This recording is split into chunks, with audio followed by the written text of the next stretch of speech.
ꯍꯧꯈꯤꯕ ꯖꯅꯋꯥꯔꯤꯒꯤ ꯇꯥꯡ 15ꯗ ꯆꯤꯐ ꯃꯤꯅꯤꯁꯇꯔ ꯁ꯭ꯔꯤ ꯅꯣꯡꯊꯣꯝꯕꯝ ꯕꯤꯔꯦꯟ ꯁꯤꯡꯅ ꯂꯨꯆꯤꯡꯗꯨꯅ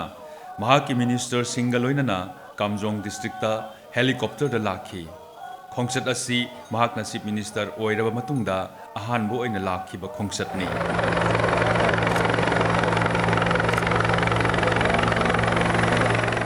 ꯆꯤꯐ ꯃꯤꯅꯤꯁꯇꯔꯅ ꯂꯨꯆꯤꯡꯕ ꯇꯤꯝ ꯑꯗꯨ ꯑꯌꯨꯛꯀꯤ ꯄꯨꯡ 10:30 ꯇꯥꯔꯛꯄ ꯑꯗꯨꯋꯥꯏꯗ ꯀꯥꯝꯖꯣꯡꯗ ꯂꯩꯕ 92 ꯁꯨꯕ ꯑꯁꯥꯝ ꯔꯥꯏꯐꯜꯁꯀꯤ ꯍꯦꯂꯤꯄꯦꯗꯇ ꯊꯨꯡꯂꯈꯤ꯫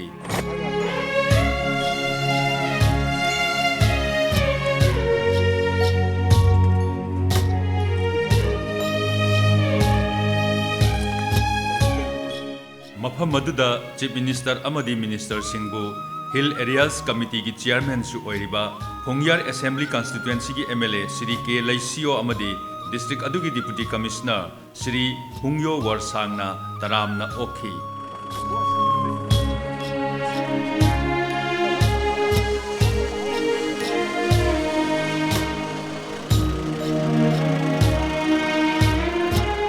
ꯃꯐꯝ ꯑꯗꯨꯗꯒꯤ ꯆꯤꯐ ꯃꯤꯅꯤꯁꯇꯔ ꯁ꯭ꯔꯤ ꯅꯣꯡꯊꯣꯝꯕꯝ ꯕꯤꯔꯦꯟ ꯁꯤꯡ ꯑꯃꯗꯤ ꯃꯍꯥꯛꯀꯤ ꯃꯤꯅꯤꯁꯇꯔꯁꯤꯡꯅ ꯅꯨꯃꯤꯠ ꯑꯗꯨꯒꯤ ꯐꯪꯁꯟ ꯇꯧꯐꯝ ꯀꯥꯝꯖꯣꯡ ꯄꯕ꯭ꯂꯤꯛ ꯒ꯭ꯔꯥꯎꯟ ꯇꯝꯅ ꯂꯥꯛꯈꯤ꯫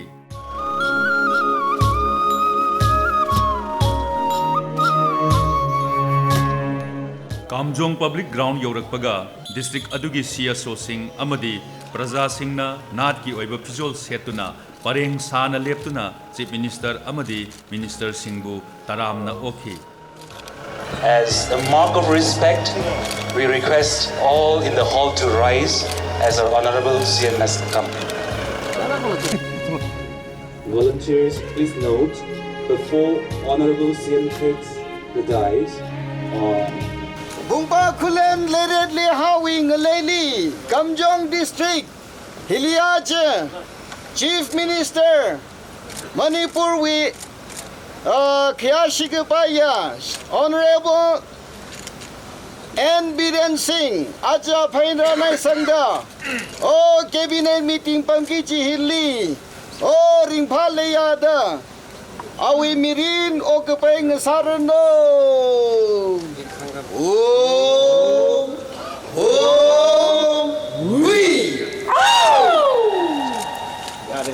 ꯃꯐꯝ ꯑꯗꯨꯗ ꯆꯤꯐ ꯃꯤꯅꯤꯁꯇꯔꯅ ꯃꯍꯥꯛꯀꯤ ꯁꯔꯀꯥꯔꯅ ꯗꯤꯁꯇ꯭ꯔꯤꯛ ꯑꯗꯨꯒꯤ ꯄꯥꯏꯈꯠꯄ ꯂꯣꯏꯔꯕ ꯄ꯭ꯔꯣꯖꯦꯛꯇꯁꯤꯡ ꯁꯪꯒꯥꯈꯤ꯫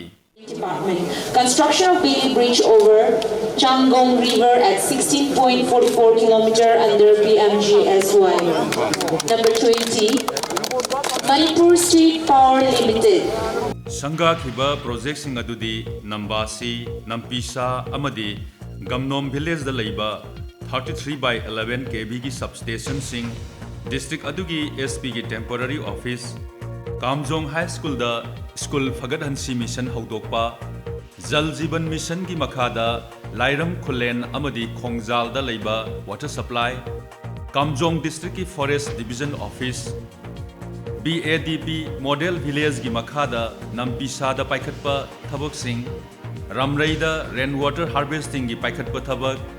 ꯆꯁꯥꯠ ꯈꯨꯜꯗ ꯁꯥꯕ ꯔꯤꯍꯦꯕꯤꯂꯤꯇꯦꯁꯟ ꯍꯥꯎꯁ, ꯈꯣꯡꯌꯥꯔ PICꯗ ꯁꯥꯕ ꯍꯦꯜꯊ ꯑꯦꯟड ꯋꯦꯜꯅꯦꯁ ꯁꯦꯟꯇꯔ ꯑꯃꯗꯤ barrack type quarter, one stop centre ꯁꯈꯤ, PIC ꯀꯁꯣꯝ ꯈꯨꯜꯂꯦꯟꯗ ꯁꯥꯕ ꯏꯟꯁꯇꯤꯇ꯭ꯌꯨꯁꯅꯦꯜ ꯕꯤꯜꯗꯤꯡ ꯑꯃꯗꯤ ꯍꯦꯜꯊ ꯑꯦꯟड ꯋꯦꯜꯅꯦꯁ ꯁꯦꯟꯇꯔ, ꯑꯗꯨꯒ ꯄ꯭ꯔꯙꯥꯟ ꯃꯟꯇ꯭ꯔꯤ ꯖन ꯕꯤꯀꯥꯁ ꯀꯥꯔꯌꯀ꯭ꯔꯝ PMJVKꯒꯤ ꯃꯈꯥꯗ ꯀꯥꯝꯖꯣꯡꯗ ꯁꯥꯕ model residential ꯁ꯭ꯀꯨꯜꯅꯤ꯫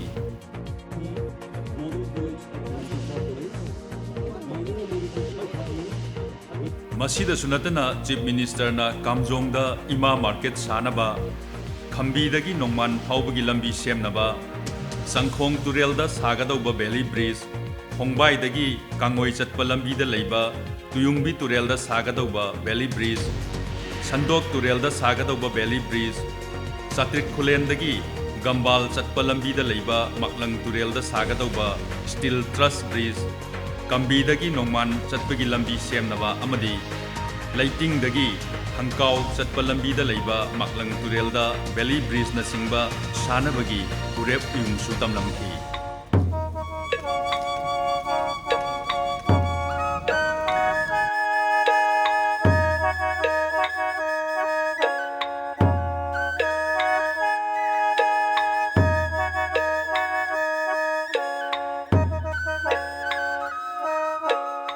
मफम मदुगी civil society organisation सिंग अमदी प्रजा सिंगना चीफ मिनिस्टर लाकपगी हराव फोंदोकपो ओइना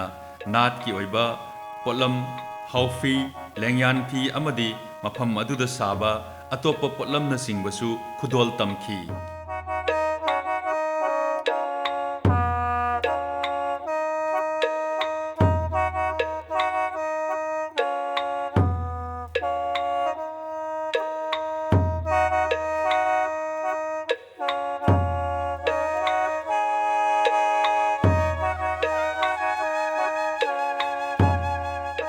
District aduda paikhatpa haukraba project amadi scheme sing kaya yamna khumang chausilabage amadi award apana singba sing kari leibage haibadu district adugi deputy commissioner na chief minister amadi minister singda atenba video ama uttuna paudamki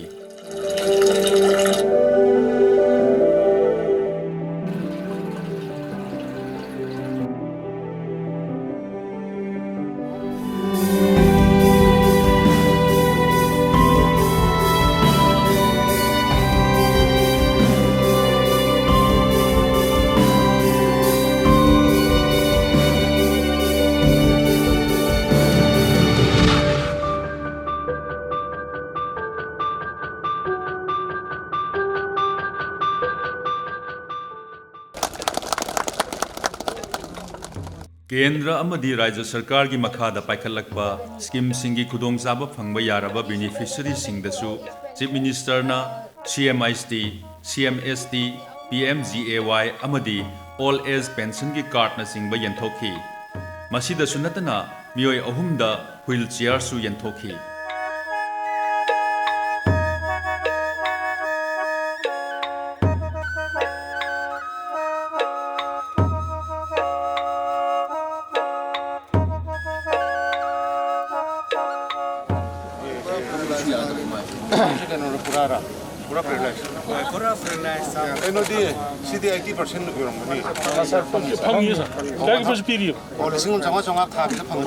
Oh, very good, very good. Oh,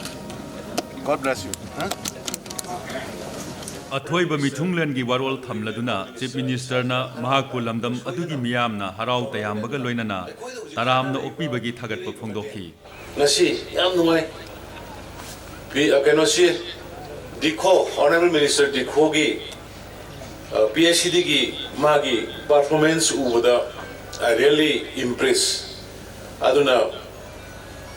मधुगी सीगी Kamjong district की the executive engineer ओइदिबा नुपा मीदुमदी मधु इसिंग लोइना थुंगना फजना पीबगी दमता मा लाकदब 15 अगस्त मा रिवार्ड अमा सोइन पीबा दारे रिवार्ड अमा he will be rewarded मरमदी कना January 26 द पीसरा अगस्त 15 की द पीसरा केनो के द स्टेट होट पीसरा मधु याई अदु ऑनरेबल अकोय मे लेनरगा केनो द 26 January की द बुपीरसु मधुमा बट मा he deserve to be rewarded maram di singi acha teren mayam sidai da mana ising loina ta halakanda thakna ba afaba ising piram base masi honorable prime minister ki mission ne honorable prime minister Narendra Modi ji ki ghar jal yumthong khoding da thana ba ising afaba piba yumthong khoding da afaba thana ba piba mai gi so yam phajana tawrame honorable minister Vishwajit ki magi lagi staff sing mai gi so I am satisfied ado atai lo shindaba koi ngasai lambi da 20% 30% adagi building DC office ki sabada tapi ba kholi ba mado weekly project ti matam laidre project working season thau mari khatane koi na fangise ayam bai khoi gi nong ta ba lamni na ano working season thau mari da lotion ba ya ba construction ga mari laina ba pot puna ba lotion bin na ba honorable concerned minister singh adu concerned staff sing ai appeal doctori adu chief secretary na hai ba posting sisu time bound yaragadi nong lapti ne da disabana manda ki sari ba adagi kaino ki DC office sari ba electricity ki tawga da wa li ba hai ba pot kun mak se koi praja da yam thuna pin na bhona si aduga ai atai da ai speech ta chatpa matam leitre yararoi Makha tarakpada Kamjong High School bu athuba matamda Higher Secondary School ama oina upgrade tawragani haina laukthoklamki. Masida sunatana Kamjong Community Health Center busu North East Special Infrastructure Development Scheme gi senthang makhada District Hospital ama onthoknaba proposal thakre haina su hongdoklamki. Makha tarakpada Kamjong High School bu athuba matamda Higher Secondary School ama oina upgrade tawragani haina laukthoklamki. Masida sunatana Kamjong Community Health Center busu North East Special Infrastructure Development Scheme gi senthang makhada District Hospital ama onthoknaba proposal thakre haina su phongdoklamki. Kamjong High School, Kamjong Village, masisi Higher Secondary da upgrade tongna ba haibirakpa adagi Higher Education Department na college on cut pinner ba college lingna na bagi adagi proposal lakpa adagi border area police station outpost semi na bagi adagi border area police station outpost ki Kangpat Khuno Nambasi Kolin Sigi Maraksida Sigi Haidiba police station ani simadi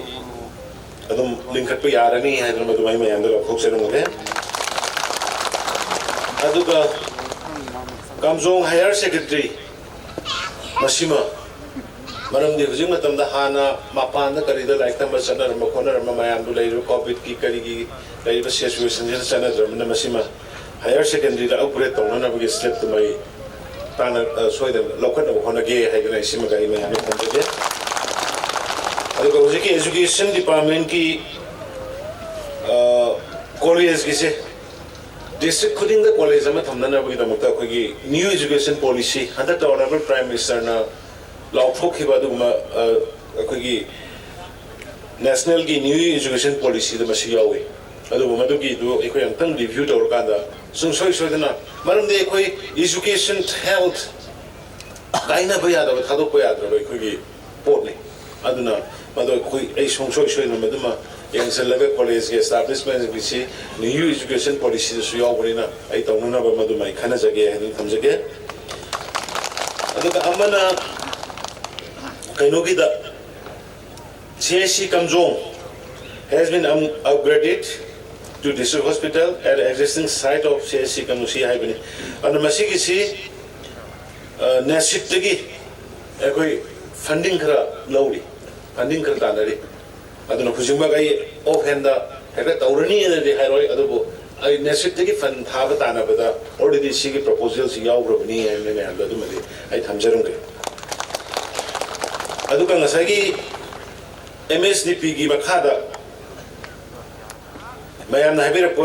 the population upgrade Sampung PSC to PSC Sampung block headquarters ki se masi under MSDP the following project have been approved few days back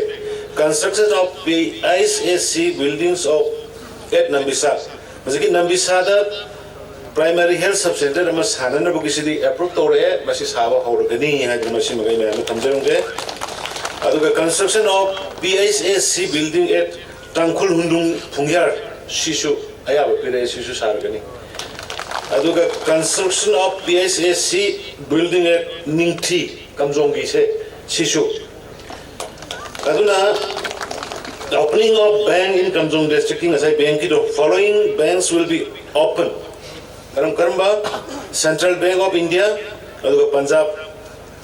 and Sind Bank Hydro Bank and si hangna na biya wala inare so idra hangna gani hai na si makanju ada bank hang bagis de amru base bank ki kangu do ki heladi lawai ko bank ki kangu do ki helaga paisa ek pir tayar ho ya low gai ta low hai bidi low ya lo pir tayar ho hai ya ro ko do atu thorde musa kiniko ase ekoi madu made ekoi bap ta mena se punna aduga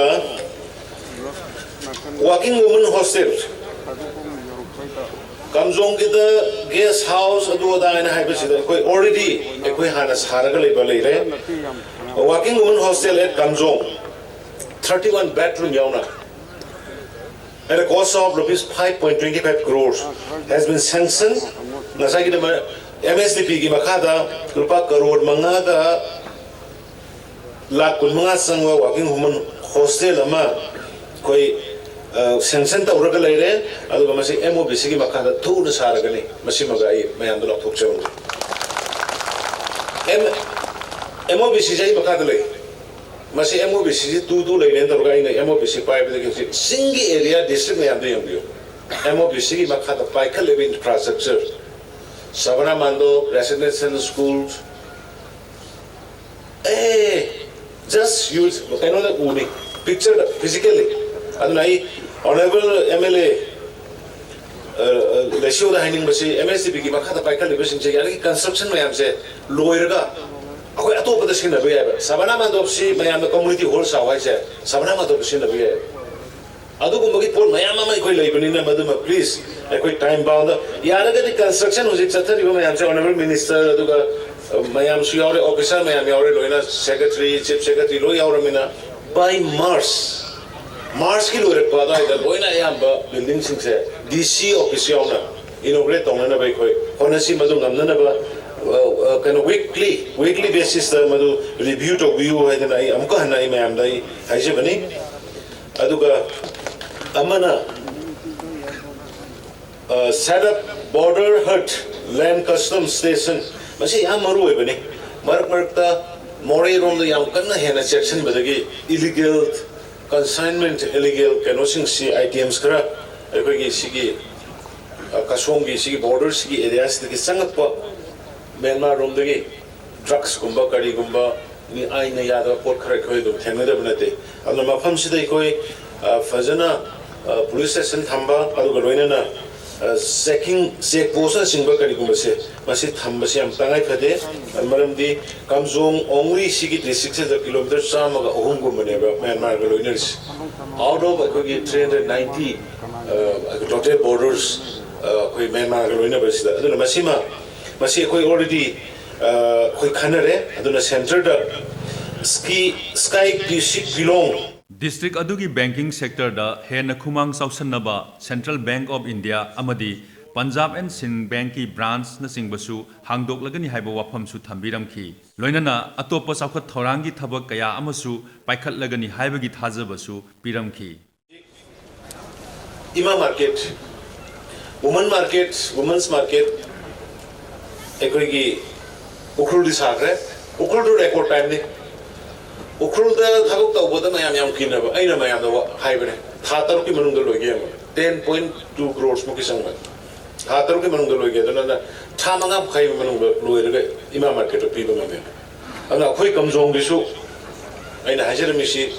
women's market si di only 4 crore khata ni aduna masi si January almost uji tang khai sang chale February March April Thika da udu kanano madu ye ngaga aduga imasing phanggodabni na quality control tok dobdi aroi ko imasing nupi sing phanggodabni na quality control tok do bama yaroi madu mai khun maya na sinajeram ge reni ketang laingoi khangde cement khangde na tai sa da ba hapade ba ingo de ta wasa to thabiro eta phar ga ba moi se ta phuba natraga di imasing ising phanggodabdu dai da ko gi hayeng arkoi ka lakko da ningai rone aduna maduma I compromise soroi aduna wafong krase thamaga atai ngasai mayam na memorandum pirakpada ukrul gi gambu su lok thopi ukrul gi no ukrul lok thoke yaroi sidi kamjong gi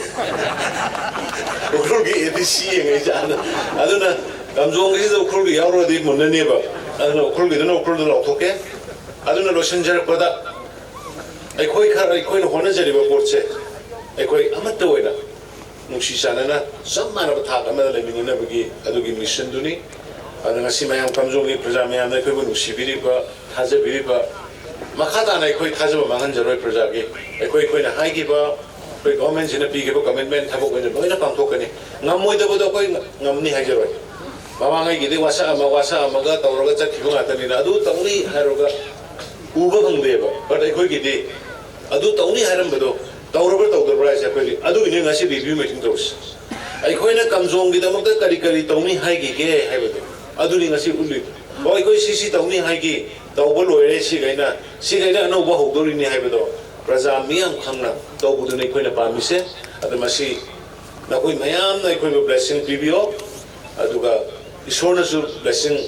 ꯄꯤꯍꯟꯕꯤꯌꯣ ꯅꯈꯣꯏ ꯃꯌꯥꯝꯅ ꯏꯁꯣꯔꯗ ꯅꯤꯕꯤꯌꯣ ꯑꯄꯨꯟꯕ Bharat honourable prime minister की मागी mission मखादा सबके साथ सबके विकास है कोई पुनः लोइना अमत होइना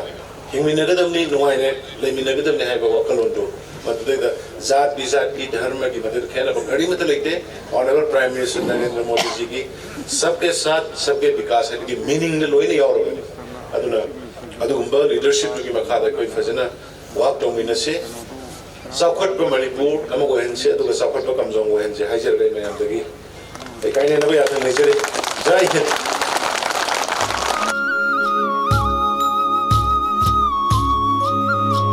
Numit asigi numit yung bamatong Chief Minister na mayay tangbal lauraduna, mahaki Minister Singa, Cabinet ki mifam amafamki.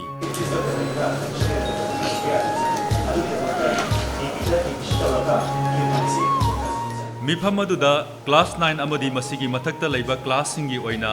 School अमदी कॉलेज न सिंगबा हांगदोकलगनी हाइबा वारेप सुलौकी मसिदा सुनतना ऑटोनोमस डिस्ट्रिक्ट काउंसिल अमदी अर्बन लोकल बॉडी सिंगी मिखल पांथोकनबगी वारेप सुलौकी